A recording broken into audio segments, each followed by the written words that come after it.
Meta voit donc de plus que jamais l'avenir dans les lunettes. Selon Bloomberg, le groupe de Mark Zuckerberg a pris 3% de participation dans EssilorLuxottica pour une valeur de 3,5 milliards de dollars, une part qui pourrait d'ailleurs monter jusqu'à 5% par la suite.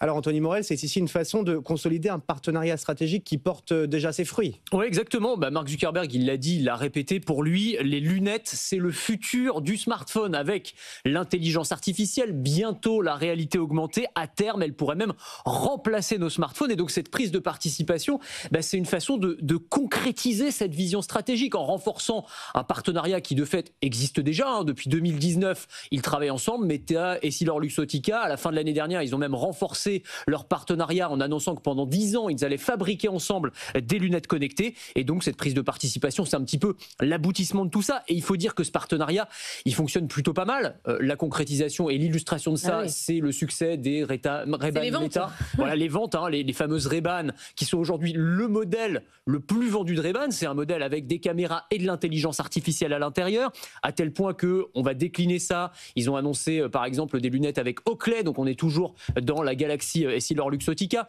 On devrait avoir un nouveau modèle aussi avec Prada. Et en fait, c'est ça qui est intéressant. Le cœur de la stratégie de Meta et de Mark Zuckerberg, c'est ça. C'est-à-dire, c'est pas de proposer des lunettes connectées, c'est de proposer des lunettes mais qui accessoirement sont connectés. Donc il faut. Vous allez chez l'opticien et vous dites je vais les prendre connectés. C'est ça, je vais les prendre connectés, anti-reflet et avec intelligence artificielle, s'il vous plaît. Et c'est ça qui est hyper malin. Si on veut que le grand public apprivoise ces technologies qui font un peu peur, dire voilà, on va mettre de l'IA et de la réalité augmentée dans les lunettes, il faut passer par des designers, par des lunetiers, par des gens dont c'est le métier, tout simplement. Tout le monde s'y met à la lunette connectée. C'est aussi pour ça que c'était important de verrouiller ce partenariat maintenant, parce qu'il va y avoir une avalanche là dans les mois qui viennent. Il y a Samsung, Google.